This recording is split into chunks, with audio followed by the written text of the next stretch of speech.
द्रौपदी का स्वयंवर।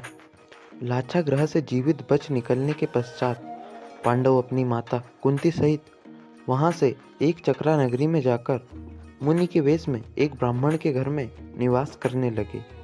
यहीं पर भीम ने बक नामक राक्षस का वध किया।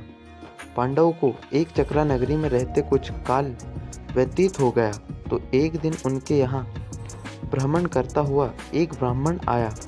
पांडवों ने उसका यथोचित सत्कार करके पूछा, देव, आपका आगमन कहाँ से हो रहा है? ब्राह्मण ने उत्तर दिया, मैं महाराज द्रुपद की नगरी पांचाल से आ रहा हूँ।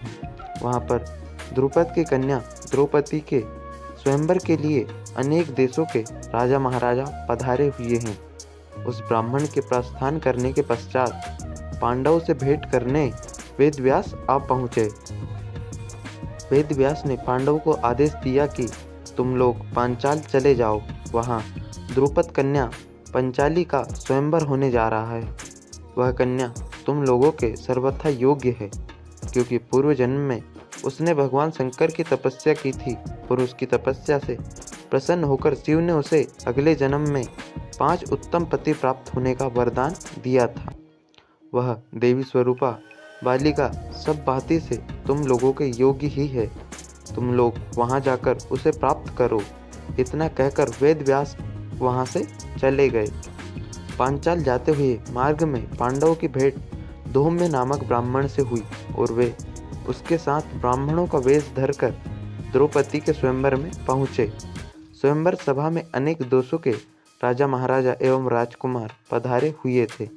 एक ओर श्री कृष्ण अपने बड़े भाई बलराम तथा गणमान्य यदुवंशियों के साथ विराजमान थे। वहां वे ब्राह्मणों की पंक्ति में जाकर बैठ गए। कुछ ही देर में राजकुमारी द्रौपदी हाथ में वरमाला लिए अपने भाई धृष्टद्युम्न के साथ उस सभा में पहुंची।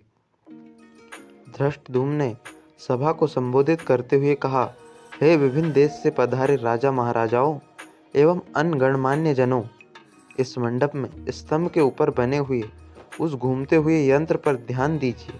उस यंत्र में एक मछली लटकी हुई है तथा यंत्र के साथ घूम रही है।